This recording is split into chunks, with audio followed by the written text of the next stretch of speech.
আমি দাঁড়ালেই ভালোবাসার কিছু কথা বলতে হয়। তিনি সত্যকে মিথ্যা হিসাবে কালকে মিথ্যা বলেছি বলে এখানে একটা অসত্য বক্তব্য উত্থাপন করেছেন। আমি দাঁড়ালেই ভালোবাসার কিছু কথা বলতে হয়। মাননীয় সদস্য এবং স্বরাষ্ট্রমন্ত্রী আমরা কালকে চলে যাওয়ার পরে আমাকে ভালোবেসে একটা কথা বলেছেন। তিনি বলেছেন যে আমি একটি অসত্য কথা এখানে বলে গেছি, আমি এটা জানতে পারলাম।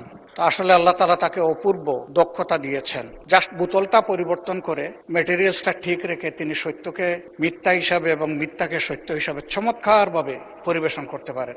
এই জন্য শুধু তাকে ধন্যবাদ জানানোর জন্য আমি এখানে দাঁড়িয়েছি মাননীয় স্পিকার। ধন্যবাদ, অসংখ্য ধন্যবাদ।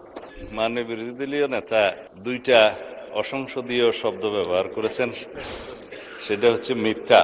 এটা অসত্য বললে আমি আপত্তি করতাম না, এই যে আমি কালকে মিথ্যা বলেছি বয়ান, তো এইটা মিথ্যা শব্দটা অসংসদীয় হিসেবে এটা এক্সপান্স করার জন্য আমি অনুরোধ জানাচ্ছি।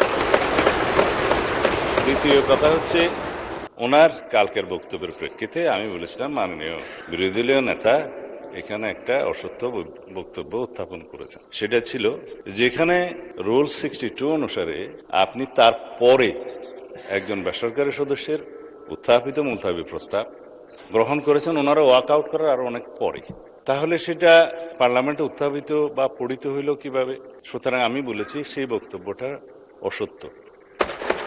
ধন্যবাদ মাননীয় স্পিকার।